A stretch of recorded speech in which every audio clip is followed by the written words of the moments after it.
Good morning, all you revolutionaries. Do not adjust your screen. Stop banging on your mouse. Do not hit Control Alt Delete. Do not sign out of your app. You are in the right place at the right time. And as handsome and dynamic as they are, I am neither Ricky Allmon nor Stephen Thurston, but I am your host for today, Tisha Dixon Williams, and I'm super excited. You are in for some R&R. The Revolution remix. I wish I had Ricky Allman's. I think there's a sound effects. The Revolution remix. Every time we say it, you get a prize. I'm kidding. Every time you say it, I'm gonna hit the horn. Every time. We are super excited to be here today for the remix. What does that mean? Today, it means that the guests become the hosts and the hosts become the guests. We are your hosts, Tisha Dixon Williams again, and Mr. Gary Foster, my new partner in crime, my new favorite partner in That's crime, right. are That's here right. today to join you. We want to make sure, first and foremost, that you make sure that you're already subscribed to this group if you're here, but we want you to invite more people to join this group every week. Dr. Allman and Stephen do a phenomenal job of leading people in the ways of leadership, project management, development, relationship, any and all manner of things you can think of. They're leading the charge, and we want you to be a part of it. And so we want you to invite people to this group. You will not regret it. And so I'm going to pass it off to my guest host, Gary. Gary, who is this for, and what is this all about? Thank you. This is for pastors, entrepreneurs, consultants, digital media, content creators, social media influencers, educators. This is for people who want to maximize their potential, mobilize their purpose, and multiply productivity. So we want to help people get from where they are to where they want to be in every facet of life. So if that's you, then you're in the right place. If you know somebody like that, then you need to invite them to be a part of this group so that they can join the Revolution remix.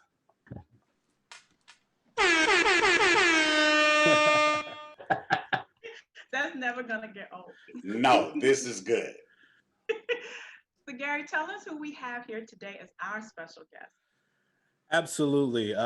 We have two individuals who need no introduction at all because they've been leading this charge for the last 20 weeks.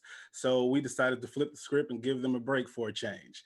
Um, but they are two of the most forward-thinking minds of today. Who specialize in revealing our mirror moments while living life in full effectiveness. They are pastors, leaders, authors, mentors, future builders, and culture shapers. Let us give it up for our co-hosts for today, none other than Dr. Ricky Allman and Reverend Stephen Thurston II. Glad to be with you guys today. Thank you for inviting us into your world. It's a pleasure to be here. I'm glad you all didn't choose any other guests. Thanks for letting us return. The list was long and vast. I can only imagine. We did our best. We are super excited to have you guys here today. As Gary said it best, you are dynamic, you are curators, facilitators, and all around dope dudes. And so it is our honor and our privilege to be able to serve and help in this capacity today.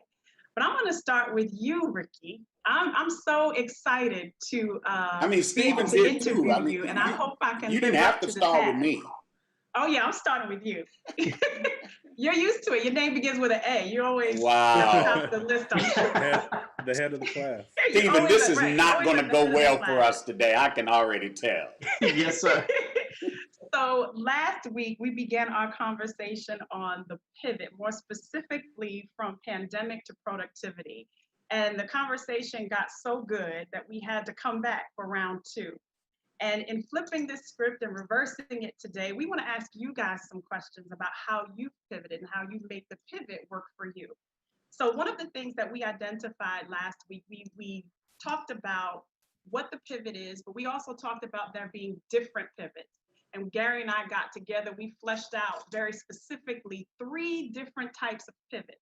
And so I'm going to give you some background, some context, but then I want to know from you how you've used either 1, 2, or all 3 of these pivots, how you use them in your ministry, your business, in your life, however you decide to share that with us. So the first pivot that we talked about is the strategic pivot.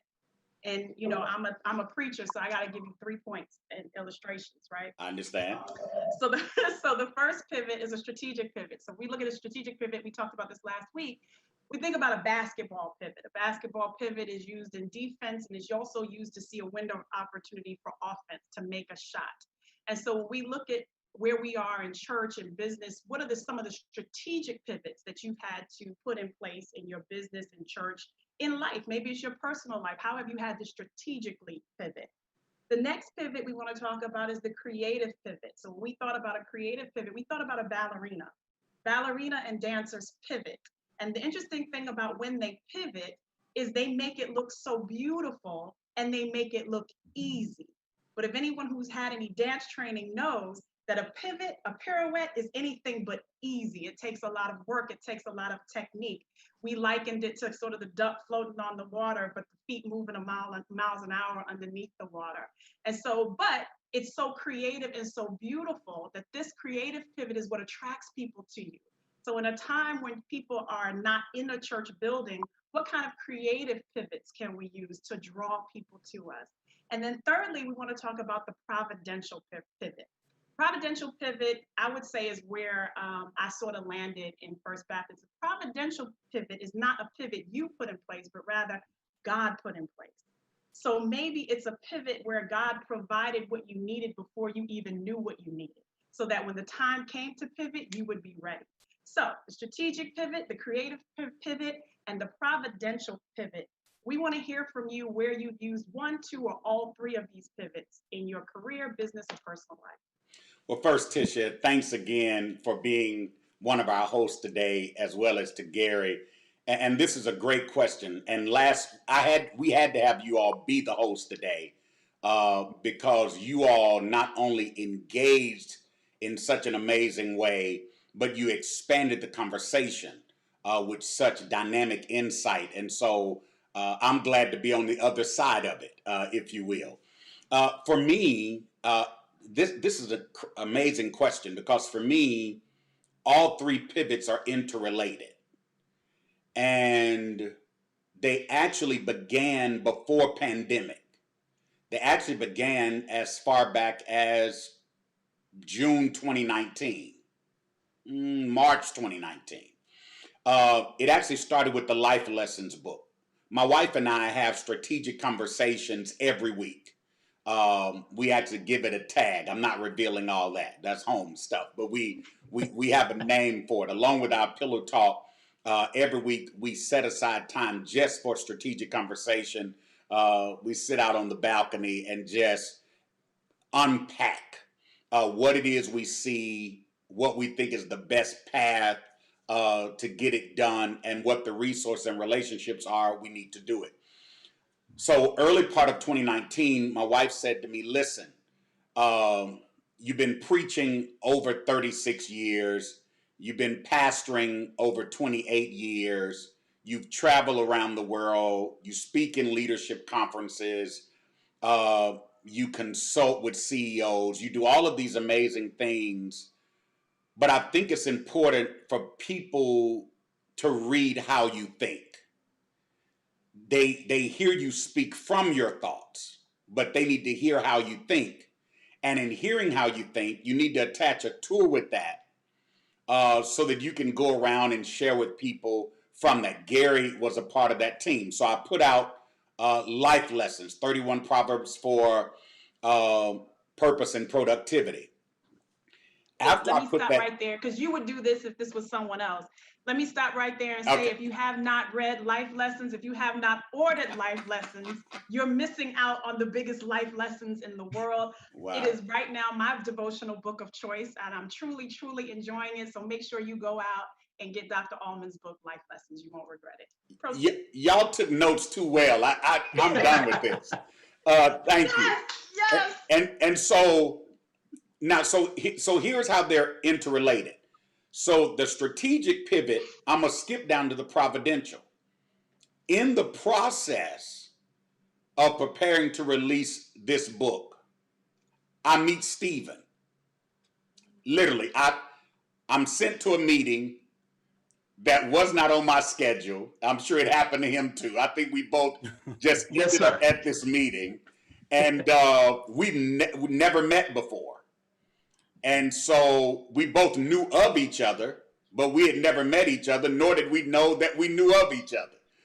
And so we walk in the meeting, and we're sitting there, and we won't reveal the location of the meeting or the occasion for the meeting, unless we incriminate others. But nevertheless, I walk in the meeting, he's sitting there being thoughtful.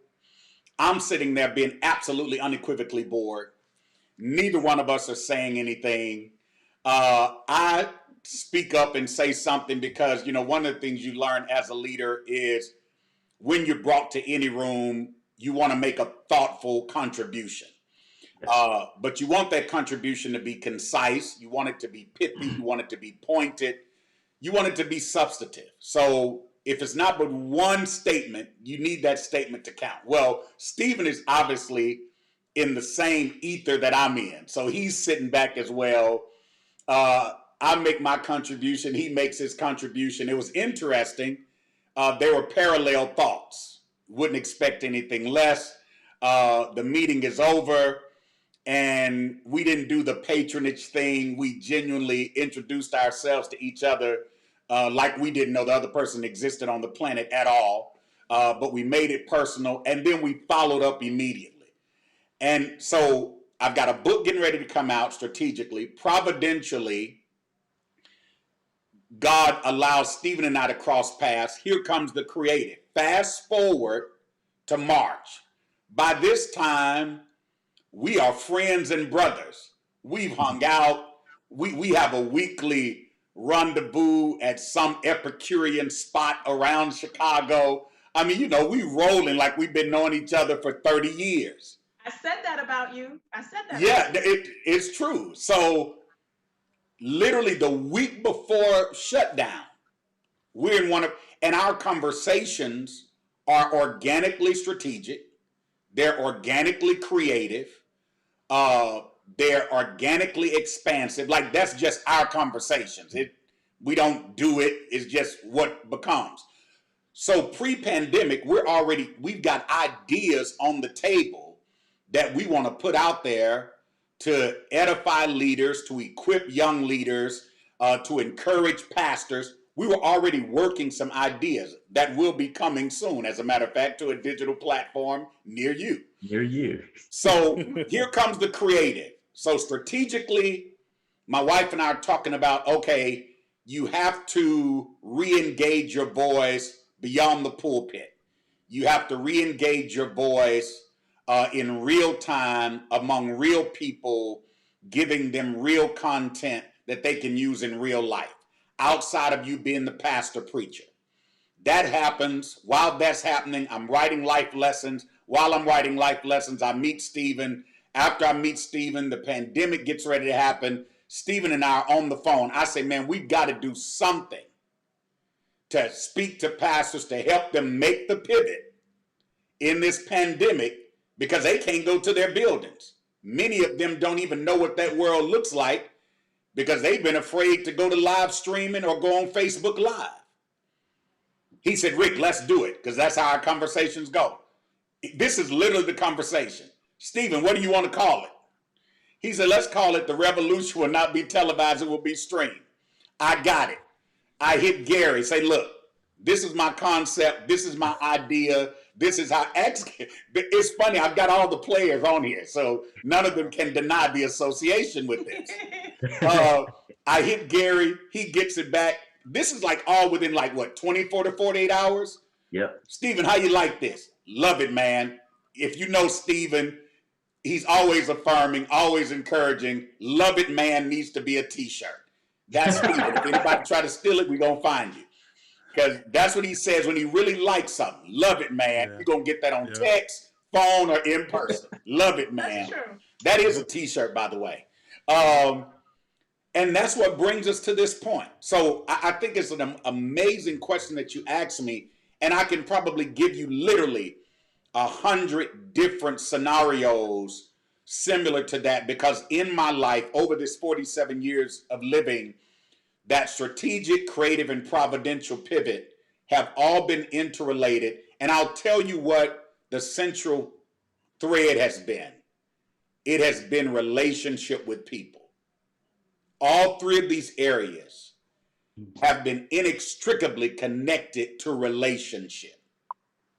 And I think that's very critical for leaders to understand that whether you're dealing with a strategic pivot, whether you're dealing with a creative pivot or a providential pivot, pay attention to the people. Because whatever it is that you've got to pivot into should be because of who you're pivoting for. And that's important to understand. I love that you said that, because part of pivoting, so part of the physicality of pivoting is you can't pivot without spotting. Exactly. And I love what you said. Exactly. You can't pivot if you don't spot. If you pivot without spotting, you get dizzy. And I think what's happening now is in the rush to be creative, or the desire to be creative, the desire to stay relevant, people are spinning, but they're not pivoting. That's good. Because they're not spotting, right? They're not looking very specifically, as you said, whether it's relationship, whether it's spotting an idea, spotting an opening, spotting a person you can work with, spotting an opportunity. Otherwise, we're just spinning. There's two things that you said that maybe you could elaborate on for like 2 minutes, and then I'm gonna toss it to Gary. I like that you said pivot beyond the pulpit. I love that. And might I add, that might be your next book, or at the very least, you guys' next topic, pivot beyond the pulpit. There are preachers who, the consensus is that they never leaving the pulpit, they never leaving the church, they're gonna stay right there. They're gonna die in the pulpit. They're gonna die right there. I heard that the other day. And so y'all in my notes now. I love what you said about pivoting beyond the pulpit, that there's life after this, that maybe the pulpit you're in right now is not the pulpit you're meant to stay in. Maybe you only get one pulpit for your life, and maybe that's only a 5-year stint and you go on to do something else. So I'd like you to elaborate on that a little bit. And then there's a pivot that I think we have not considered enough as pastors and leaders, the personal health pivot. There is a great article called The Coming Pastoral Crash. I highly advise everyone to read it. We're talking about how pastors are operating at a level, and I dare say it translates to leaders too. We're operating at a level that we are not equipped to operate at. Most of us have been doing 14, 15, 20-hour days since this pandemic started. And I think we need to address what a personal health pivot looks like. And one of the most poignant lines in this article is that whatever brings you joy, whatever you need to do to fuel your spirit, I'm paraphrasing, you need to do it now. Because if you think you can survive, if you think you can wait for the pandemic to be over, you're wrong. You may die before that. So can you just talk really briefly about pivoting beyond the pulpit? What does that look like? And how important is a personal health pivot at this time? As I said, I'm in a secret, undisclosed location, and I am here for a week for a reason. I understand. I realize that personal health pivot is powerful. And kudos to you on that. Yeah. It's the first thing that pastors and preachers have to understand. The pulpit is simply your platform. It's not your place. And that's important. Okay.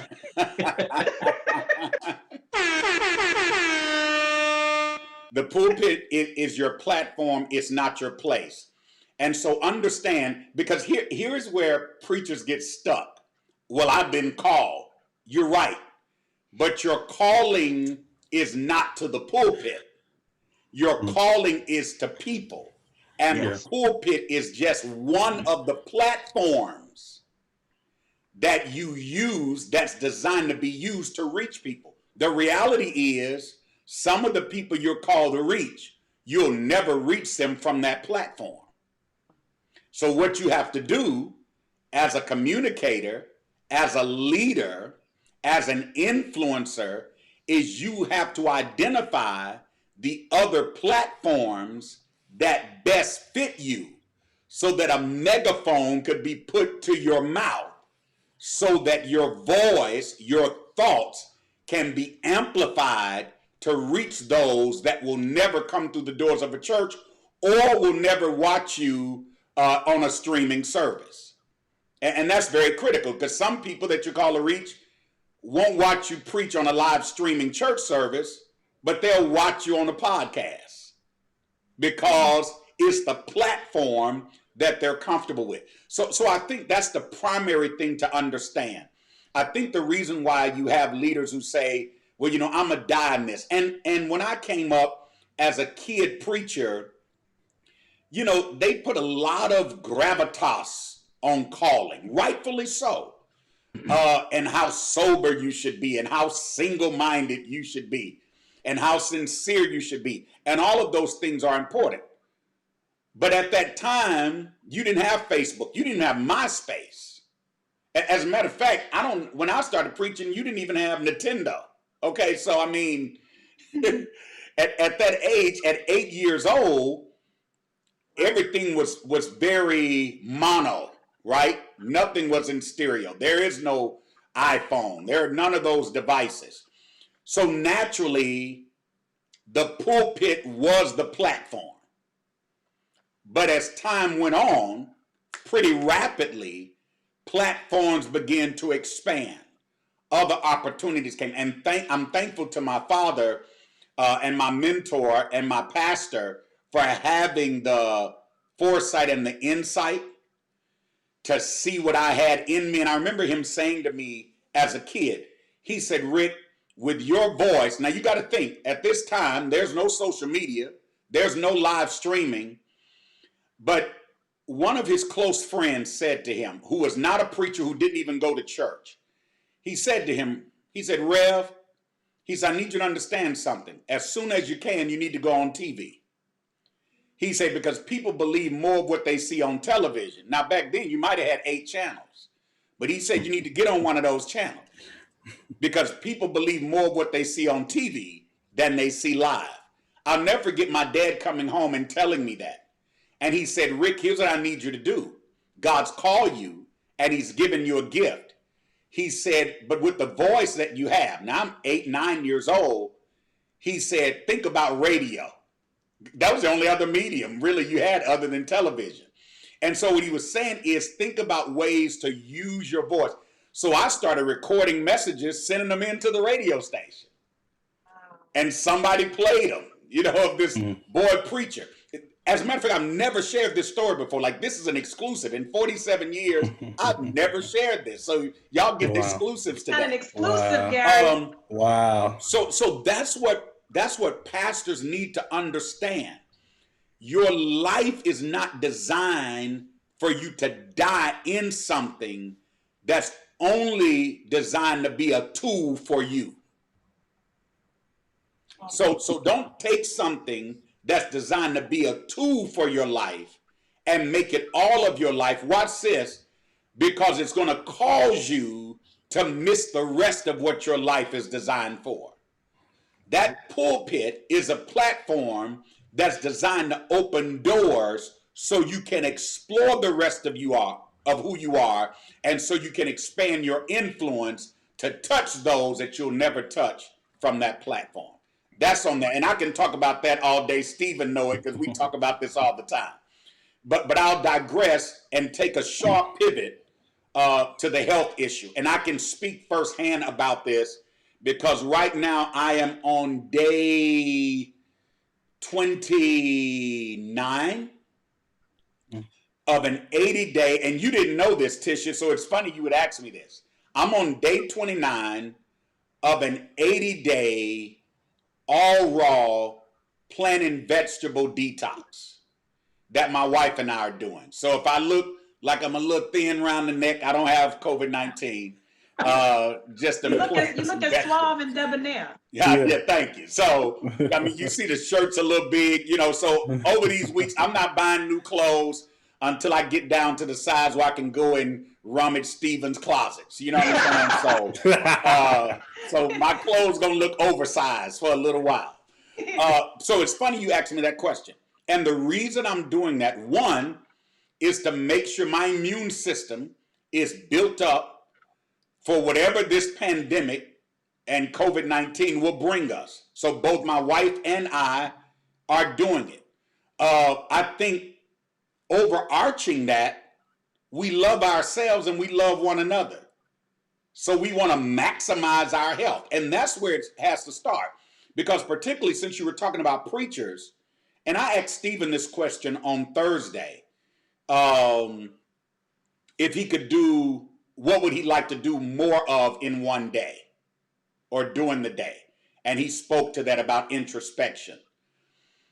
And I think it was on the conversation after that, I just talked about, no, I think it was, what was it, Stephen? Was it the question I started with? I know what it was. It was the premise I gave you for your commentary. Mm-hmm. Yes. And because the tag I gave Stephen to deal with was do it for yourself. And I talked about how oftentimes successful leaders will do for other people what they don't do for themselves. And in Stephen's intro, he talked about, if I can paraphrase this, basically the plumber can fix everybody else's water flow, but can't fix his own. You got the surgeon that fixed somebody else's heart and he dies of a heart attack. The electrician will put in new lights in your house and half of his house is dark. And preachers do the same thing. We help people to get eternal life while we literally destroy our lives physically, psychologically, emotionally, and financially because we don't pay attention to the things that should matter to us. One of the statements that I've made before is one thing preachers have to be careful of being so consumed with eternal things that we forget to take care of the natural things. Yes, sir. We care so much about eternal matters that we don't know how to live in the temporal. The Bible talks about being so heavenly minded that you literally have no earthly value. Think about that. To help other people get to heaven, but you don't know how to navigate earth. And so for me, taking care of my body properly, I jog and walk, power walk. I have 3 different intervals, 3 miles, 5 miles, and 10 miles, just to allow my muscles to recover. And I do that all week, 7 days a week. So one day is 3 miles, one day 5 miles. Anybody want to come join me at the undisclosed starting point? I'm not about to put it out here. I got sense. Just hit me up. And I'm looking for people to join. I need competitors. Or just get on your Apple Watch and join me so you can be nosy and see what I'm doing. So that's what I do. The other thing that's important to me is meditation. My wife does yoga. So I get up in the morning, I sit butterfly, I do crouching tiger, everything that you have to do. Put on the yoga gear and the meditation music and the wonderful candles and get to it, right? So yoga, meditation. Of course, I'm a voracious reader. I read at least 5 books a month in 5 different categories and subcategories. So feeding your mind, make sure you stay well-rounded. And then I surround myself with very erudite, imaginative, Epicurean people, eclectic people like Stephen and Gary and Tisha and others, people that love culture, that love arts, that love movies, that enjoy life. And I think that's very important for the health of any leader. Bring people around you that you don't have to put on for when you engage them. You know, if I call Stephen, I'm Ricky. You know, ain't no what's up, Doc, how you doing, man? Right. God is good today. Right. He's high and lifted up, sitting on his throne. Angels bow before him. Hey, heaven and earth adore him. What a mighty God. No, I'm not doing that. None of that. That's another topic. What's up, Doc? Yes. Yeah. Oh, Yes. Stephen, write that down. That's a good I one. already did. Oh, thank you, What's up, Tisha. Doc? That's just So, Please. you know, so that's the thing. It's really, Tisha, this is unfair because you're asking us things that any one of these things can take a whole series of shows. Well, Sure. it's about You're to get so worse. unfair about this. It's about to get worse because now I got to volley it to Gary. So Okay. if you thought, I'm going to take you off the hot seat, Ricky, for a minute. I'm enjoying it. It's just, I'm trying to parse through and see, okay, let me pick this. I'm cherry picking here. So. I thought you were a great interviewer. You happen to be an awesome interviewee as Thank well. you. Thank you. Sure. Gary, Absolutely. I'm pivoting to you, Gary. Well, I appreciate the pivot. I think through all of this conversation, we're realizing that the pivot unlocks the possibilities, right? Mm. Yes. It's that if you have the courage to pivot, then that is where it can lead to expansion. And we're here to talk to leaders, and so just all the leaders that are watching, these are just some very basic questions, and Dr. Allmon touched on this last week about how to lead. So how do you lead?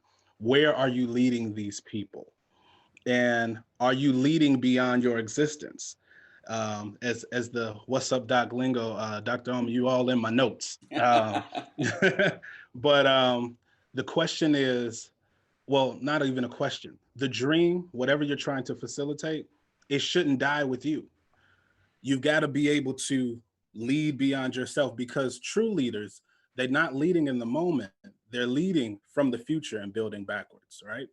So, Stephen, this is for you. We've been talking about churches and pastors and leaders, and we know that they're in a very season. This season is a very pivotal juncture. So the decisions that they make right now are critical for the future. And Tisha touched on it last week, and she said that COVID-19 is a snitch. Yes. And it's exposing people. So what I say is, this season, this is to the church, this season should reveal your heart, not expose your hand. So my question is, with all of what needs to be done with churches and pivoting, and how can a church in this season, with their broadcasts, with their outreach, as a church, how can they pivot and show the heart of God and not the hand of man? Man, that's a great question. I think it boils back to understanding what your core values are. Whenever I consult with organizations, churches specifically, I drive them to what their core values are. And when I have that initial engagement, many of them don't have an answer for me. They give me their pat answer of their mission statement, their vision statements. No, that's not what your core values are. Your core values should drive everything. Everything that you do should emerge from the core value. And if it's not, you need to stop doing it. So that's the first place church has to start, redefining or defining what the core values are. What drives you, what moves you, what motivates you, what is it that you were specifically designed for that nobody else can do like you do it? And if you don't do it, it won't get done at the level that God wants it done. So what has God placed you in the vineyard of the kingdom for? Because every church has a different niche. Some churches are called for social justice point. Some are there from a prayer point perspective. Everybody has a different thing. I've been in the retail business, men's clothing stores, and I don't sell shorts. I don't sell bow ties. There's certain things I don't sell because that doesn't reach my market. That's not my customer. And so once church and pastor recognizes that everybody ain't your customer, and I'll parenthetically pause here and help some of our Black brothers and sisters that are pastoring that still have this idea, especially as gentrification is taking place in many of our neighborhoods, that you about to pastor a multi-ethnic church. No, you're not. White people are not going to let you be the shepherd of their soul. So get that out of your system. What is your core value? What drives you? What ministers to the needs of the people that you seek as your target market? And then build from there.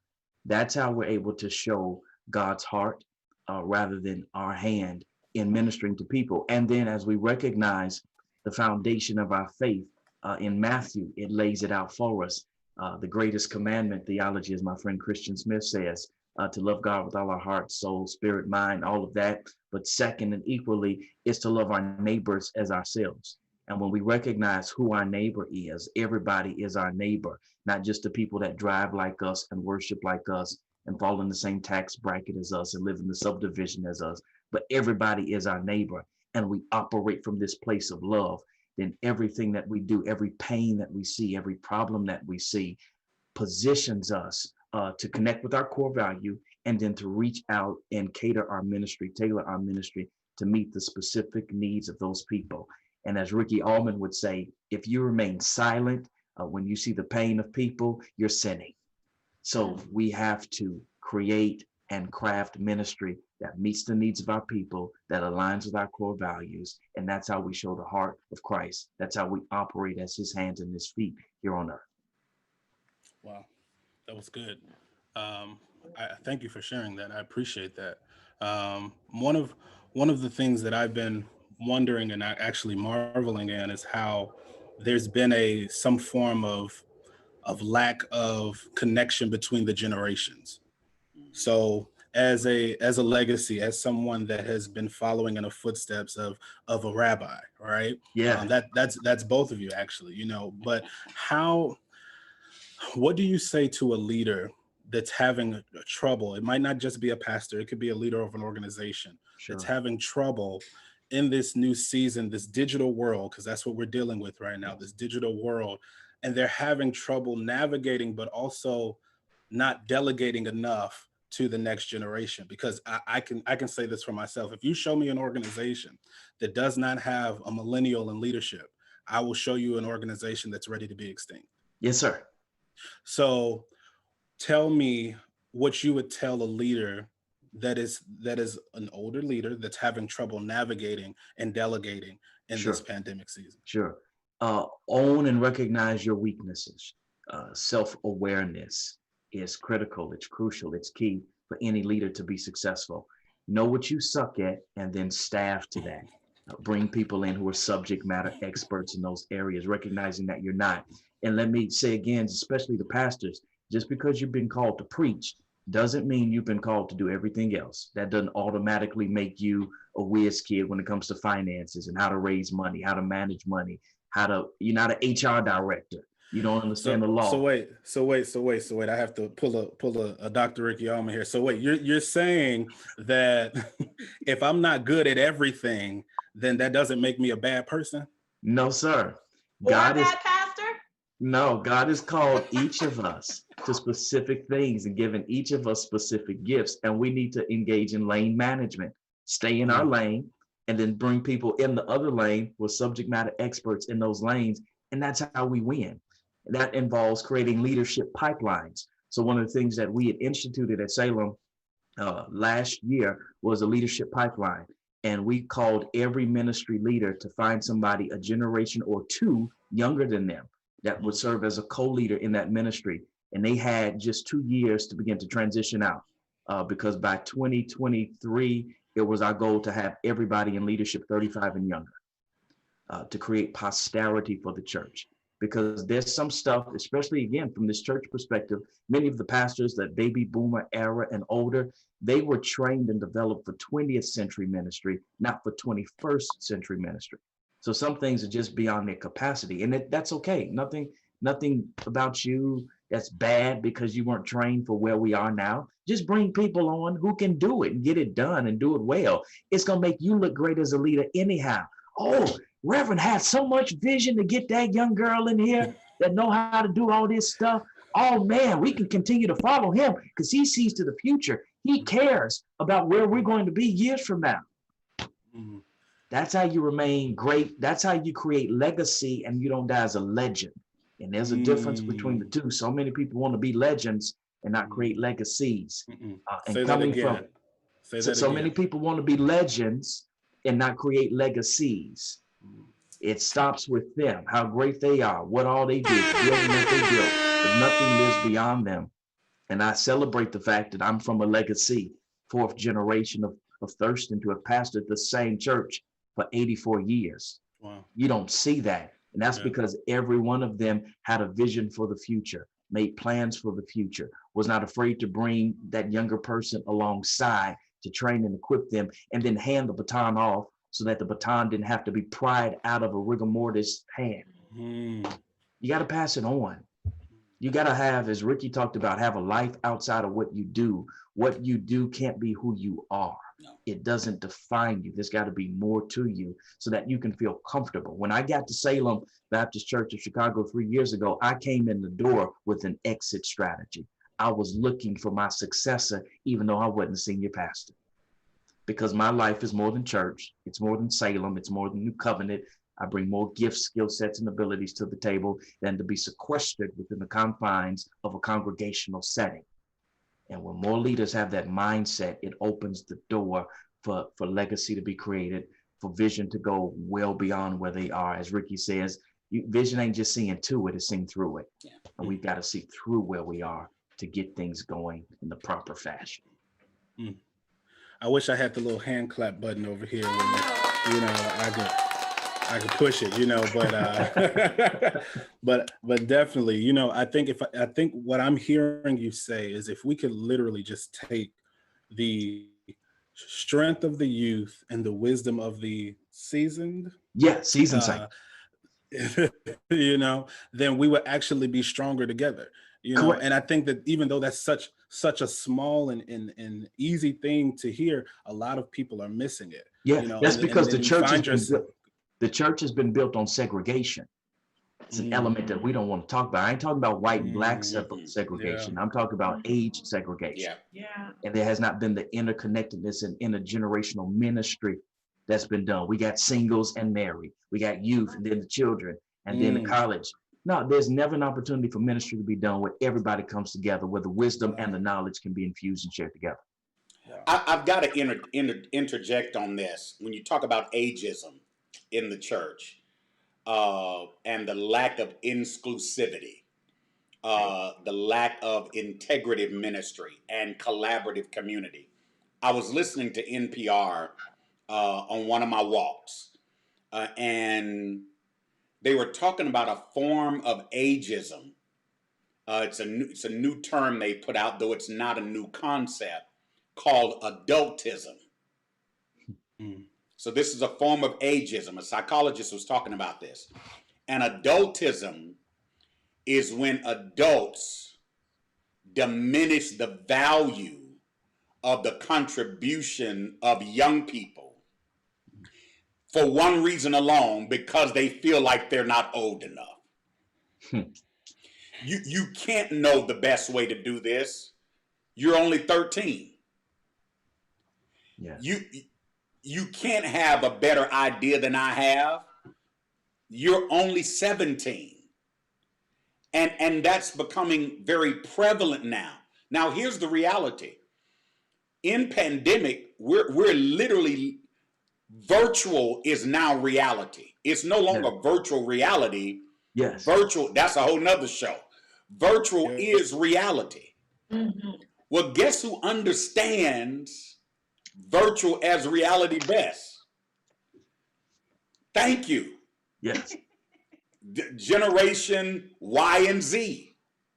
I mean, you've literally got 3-year-olds that can go live more proficiently than we can. Right. Right. Right. So in the church, we've been missing out on a great human resource. And now here's what's interesting to me.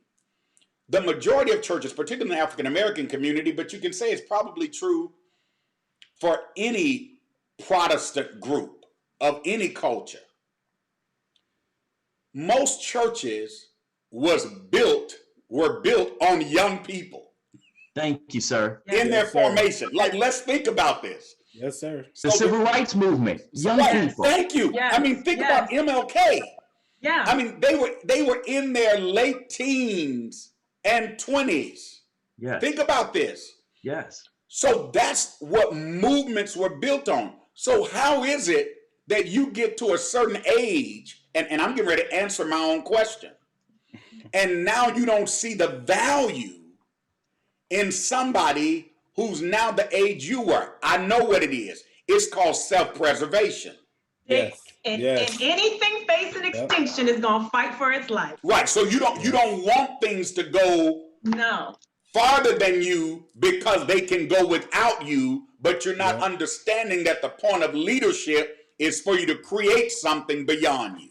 That's it. And can I That's say it. also it goes back to that verb. Yeah. Da-da-da-da. We need a hand gesture for that. Yeah, we need a sign or something. Need a gang Somebody sign give for me that? this. Give me this, and I know. Yeah. Throw up an R or something. Yeah. But I dare say it goes back to the first thing we mentioned last week when we talked about the idea that mentors are afraid of the next generation because they're afraid they're going to take it and do it better. Yes. I think there's a certain level of envy and jealousy that also comes with, I can talk about that from a whole nother lens. I'm gonna be honest. I'm sitting here thinking we're at 48 minutes. This is really unfair because like last week, the deeper we go in this conversation, the better it gets. Yeah. I don't. So I think this has to be a monthly segment, y'all. So we're making this a monthly segment. You've already satisfied August. You will be back the first Saturday in September. Okay. So Stephen, they taking our show from us, Stephen. Clearly. Because you all, I'm telling you, like, this just the remix. This is the remix. So first Saturdays are the Revolution remix. I like it. Tisha and Garrett, tell all your friends, all your followers, they got to join the group. They got to get on YouTube. This is it, because there's so much to unpack here. And look at the inclusivity of this. Look at the diversity of this panel. We all look, 21, 22. I know that. I got that. But you got it. But we represent at least a couple of few, as the old people say, we represent a couple of few generations right in through here. And the value of thought. I'm gonna have to add in a 5 frame. I'm gonna see who else we need to add into the gumbo. You know what I'm saying? Sure. But yeah, I think we really need to look at this adultism issue, because we're missing out on so much creativity, on so much, how can I say this, on the latitude and the leverage that we need to be effective in this virtual space if we don't engage those that may not have as many life experiences as we have. But the area that they have experience in is what we need for life. Let me say that again. Yeah. Be careful of diminishing people that may not have the life experiences you have, but the experiences they have are necessary for your life. Yes, sir. And let's pay attention to that. Stephen, to your point, you were speaking about what I call the arc of genius. And the arc of genius is a genius only has to be great at one thing, and they bring other people around them that are great at things that they don't even care about or know about. Yes. And so it's important as leaders to understand what your role is. Find your sweet spot. Find that thing that matters to you the most, and then bring people around you that are great at doing the other things that you may not know how to do or don't even care about doing, which now makes you look great at everything. I mean, we think Einstein hung the moon, but he didn't. Right. He was just great at math. Right. It was said he couldn't really spell, couldn't really read and write outside of that. Right. And so I live by what's called the 101% principle. Find the one thing or the multiple things that you do very well and give 100% of yourself to it. And then be secure enough with yourself to bring people around you that are greater than you in areas that you're not great at. I think Gary, I'm sorry, Gary, go ahead. No, I was just gonna say, this topic, adultism, is it puts me on my soapbox, as they say. And my challenge to the generations that are ahead of me, honestly, is don't be afraid that my generation, millennials, are gonna come and take what you have and do it better without you, but maybe trust us enough to know we know how to include you. And we respect you enough. Did you ever think that we actually respect? How do we have something to follow if you weren't there? So it's like we don't assume. Well, what my mind says is don't assume that we're you when you were younger. But Right. Okay. But really just have faith, or in the mentoring relationship that can be a part of the grooming. Just it's a relationship. Like Dr. Allmon said earlier, the pivot or the possibilities that have become available through the pivot have been through relationships. You know, and I tell people all the time, you know, you don't win people to Christ by just saying Bible, Bible, Bible, but Thank you you, win sir. them to That's you it. first. You win them to You know, you. they gotta like you. That's right. So if they like you, they're gonna be like, you know what, hey, you know, you seem to have it together. How do you keep it together? What is it? Oh, well, let me tell you about my friend named Jesus, right? So Mhm.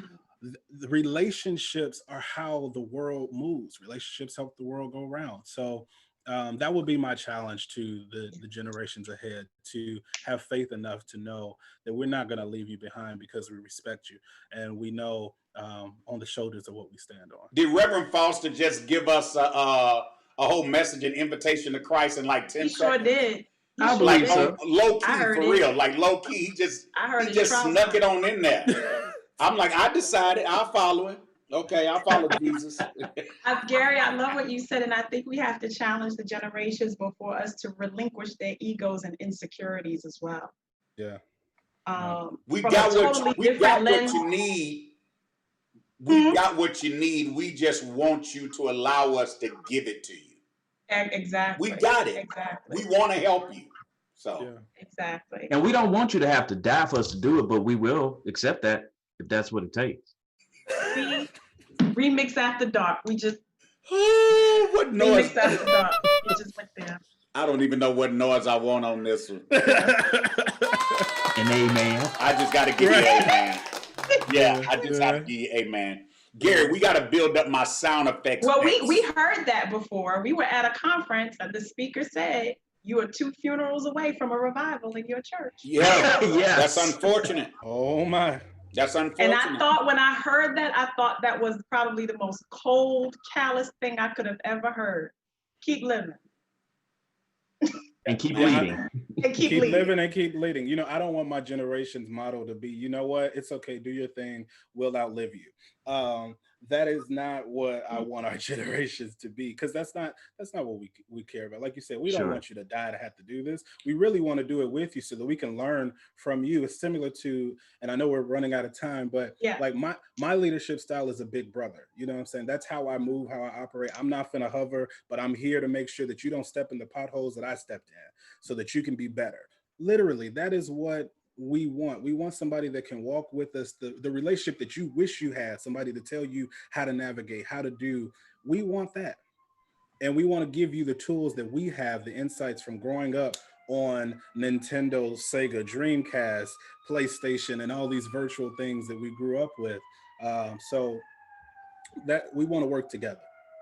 So with that, we want to say thank you for allowing us to work together with all of you, with you guys. This has been an honor. It has been a privilege. It has been a pivot. It has clearly been a providential, creative, and strategic pivot for all of us. We are now in this platform permanently, Gary, once a month. Locked in, like. But I know Gary, I share in the sentiment. I know you share the sentiment with me. We say thank you so much. We know how much this platform means to you, and the idea that you thought enough to share it with us. We don't take it lightly and we don't take it for granted. Thank you for trusting us with the revolution, and to all of our revolutionaries, thank you for joining the remix. Make sure you subscribe, get your friends to subscribe. Make sure you go out and buy everybody's books, subscribe to the Mirror Moment Movement, get with Gladiator TV, get with Life Lessons. I See You Sis is coming out soon. Make sure you support all of the dynamic and amazing leaders on this platform. And we'll see you next time. The revolution will not be televised, it will be streamed. Before we get off, are you able to say when it's coming out yet, or you can't say?